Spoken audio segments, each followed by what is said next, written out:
Hi,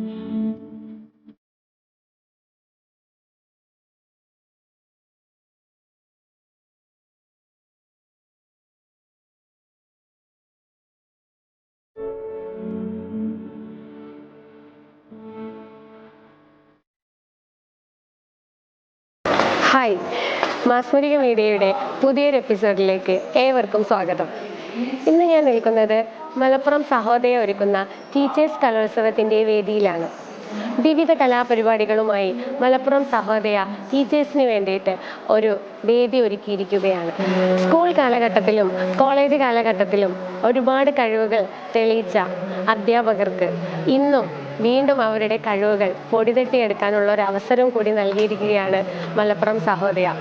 ഇങ്ങനെ ഒരു വേദി ഒരുക്കി തന്നതിൽ മലപ്പുറം സഹോദയയുടെ ഒരുപാട് നന്ദി അറിയിക്കേണ്ടതുണ്ട്. PES ഗ്ലോബൽ ഫ്യൂച്ചർ സ്കൂളിനെ പ്രതിനിധീകരിച്ചാണ് ഞാൻ ഇന്നിവിടെ വന്നിരിക്കുന്നത്. വിവിധ കലാപരിപാടികൾ ഇവിടെ ഒരുക്കിയിട്ടുണ്ട്. Essay writing Malayalam English, story writing Malayalam English, ലളിതഗാനം, ഒപ്പന, ഫ്യൂഷൻ ഡാൻസ്, അങ്ങനെ വിവിധ തരത്തിലുള്ള പരിപാടികൾ നമ്മൾ ഒരുക്കിയിരിക്കുന്നുണ്ട്. എല്ലാ ടീച്ചേഴ്സും അതിനുള്ള തയ്യാറെടുപ്പിലും സന്തോഷത്തിലും ആവേശത്തിലുമാണ്.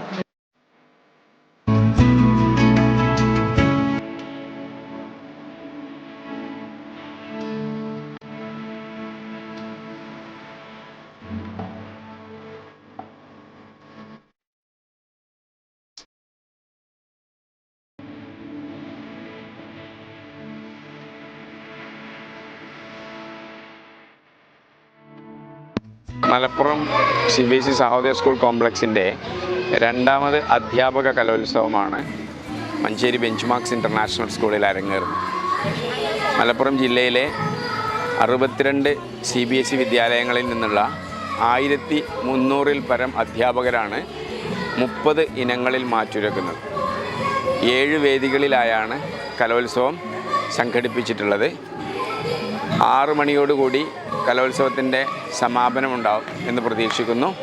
സമാപന സമ്മേളനത്തിൽ വെച്ച് ഏറ്റവും കൂടുതൽ പോയിൻ്റ് നേടിയ വിദ്യാലയങ്ങളെ ആദരിക്കും. ആകാംക്ഷഭരിതരായി എല്ലാവരും ഉറ്റുനോക്കുന്നത് ഏത് വിദ്യാലയമായിരിക്കും ഈ അധ്യാപക കലോത്സവത്തിൽ ഓവറോൾ വിന്നറാവുക എന്നുള്ളതാണ്. നിലവിൽ 30 ഇനങ്ങളിൽ 20ഓളം ഇനം പൂർത്തീകരിച്ചപ്പോൾ കോട്ടക്കൽ സേക്രഡ് ഹാർട്ട് കഴിഞ്ഞ വർഷത്തെ ചാമ്പ്യന്മാരായ കോട്ടക്കൽ സേക്രഡ് ഹാർട്ട് സ്കൂൾ തന്നെയാണ് മുന്നിൽ. കലോത്സവ നഗരിയിൽ എത്തിച്ചേർന്ന എല്ലാ അധ്യാപകരെയും എല്ലാ സ്കൂൾ മാനേജേഴ്സിനെയും പ്രിൻസിപ്പൽസിനെയും CBSE സഹോദയ സ്കൂൾ കോംപ്ലക്സിന് വേണ്ടി ഊഷ്മളമായി അഭിനന്ദിക്കുന്നു.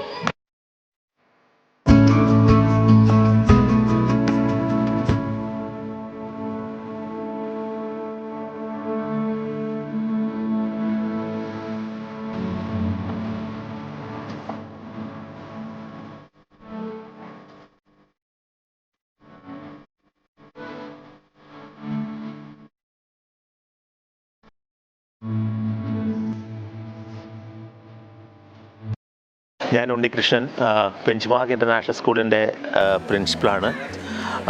ഈ സ്കൂളിൽ വെച്ചിട്ടാണ് ഇന്നത്തെ ഈ സഹോദയ അധ്യാപക കലോത്സവം നടക്കുന്നത്.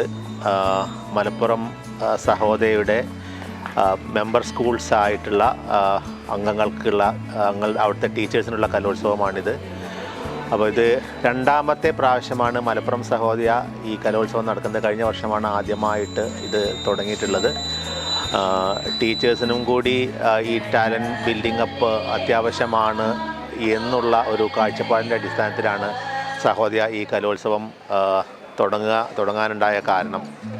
ഈ കലോത്സവത്തിൻ്റെ കൂടുതൽ ഡീറ്റെയിൽസ് മലപ്പുറം സഹോദയയുടെ ജനറൽ സെക്രട്ടറി ആയിട്ടുള്ള പീസ് പബ്ലിക് സ്കൂളിൻ്റെ പ്രിൻസിപ്പളുമായിട്ടുള്ള ശ്രീ M. ജൗഹർ പറയും. സഹോദയ കുട്ടികൾക്ക് വേണ്ടി ഒട്ടേറെ പ്രോഗ്രാമുകളും പരിപാടികളും എല്ലാ വർഷവും നടത്തി വരാറുണ്ട്. പക്ഷേ യഥാർത്ഥത്തിൽ കുട്ടികളോടൊപ്പം തന്നെ ഏറ്റവും കൂടുതൽ പരിഗണിക്കേണ്ട ഒരു വിഭാഗമാണ് അധ്യാപകർ. അവരുടെ സന്തോഷം ഒരു സ്കൂളിനെ സംബന്ധിച്ച് ഏറ്റവും പ്രധാനമാണ്. അതുകൊണ്ട് തന്നെ അവർക്കും കൂടെ അവരുടെ കുട്ടികളെ ഒരുക്കുകയും പ്രോഗ്രാമുകൾക്കൊക്കെ തയ്യാറാക്കുന്ന അധ്യാപകരെ സംബന്ധിച്ചിടത്തോളം ഇത്തരത്തിലുള്ള വേദികൾ പലപ്പോഴും അവരെ മോഹിപ്പിക്കാറുണ്ട്. അപ്പോൾ അവർക്ക് കൂടുതൽ ഒരു വർഷത്തിലൊരു അവസരം കൊടുക്കുക എന്നുള്ള ഉദ്ദേശത്തോടു കൂടിയാണ് യഥാർത്ഥത്തിൽ ഇങ്ങനെ ഒരു അധ്യാപക കലോത്സവം എന്ന ആശയവുമായിട്ട് സഹോദയം മുന്നോട്ട് വന്നത്. സാറ് പറഞ്ഞതുപോലെ ഇത് രണ്ടാമത് തവണയാണ് നടക്കുന്നത്. ഓരോ വർഷം ഇതിൻ്റെ പ്രോഗ്രാമുകളുടെ നിലവാരം വർദ്ധിച്ചുകൊണ്ടിരിക്കുകയാണ്. അതിൽ നിന്ന് മനസ്സിലാവുന്നത് അധ്യാപനത്തിൽ തന്നെ നല്ല കഴിവുള്ള അധ്യാപകരുണ്ട്, കലാപരമായിട്ട് ഒരുപാട് കഴിവുകളുള്ള അധ്യാപകർ നമ്മുടെ സ്കൂളുകളിലുണ്ട്. അവർക്കൊരു പ്ലാറ്റ്ഫോം കൊടുക്കുമ്പോൾ സ്വാഭാവികമായി അതിൻ്റെ ഗുണഫലം തീർച്ചയായിട്ടും കുട്ടികൾക്കും സ്കൂളിലും ലഭ്യമാവുമെന്നാണ് നമ്മൾ മനസ്സിലാക്കുന്നത്. കാരണം ഇതുവഴി അധ്യാപകരൊന്നുകൂടെ എനർജൈസ്ഡ് ആവാനും അതിൻ്റെ ഒരു ഗുണഫലം അവിടെ അധ്യാപനത്തിലും മറ്റുള്ള കലാകായിക പ്രവർത്തനങ്ങളിലൊക്കെ തന്നെ ഒരു മികച്ച കൂട്ടിക്കൊണ്ടുവരാൻ അധ്യാപകരുടെ ഇത്തരത്തിലുള്ള അവസരം നൽകുക വഴി ഉണ്ടാവും എന്നുള്ളതാണ് നമ്മുടെ ഈ കഴിഞ്ഞ 2 വർഷത്തെ അനുഭവം.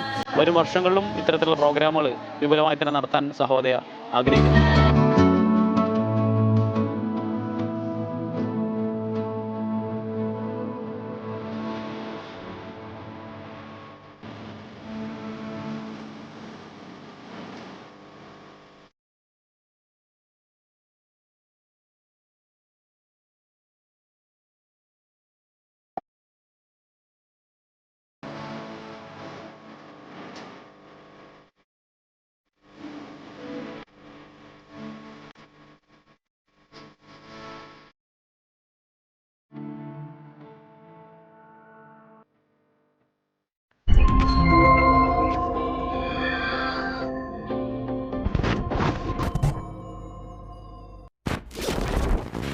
ഈ വീഡിയോ നിങ്ങൾക്ക് ഇഷ്ടമായെങ്കിൽ ലൈക്ക്, ഷെയർ ആൻഡ് സബ്സ്ക്രൈബ്. നിങ്ങളുടെ അഭിപ്രായങ്ങളും നിർദ്ദേശങ്ങളും കമന്റ് ചെയ്യൂ.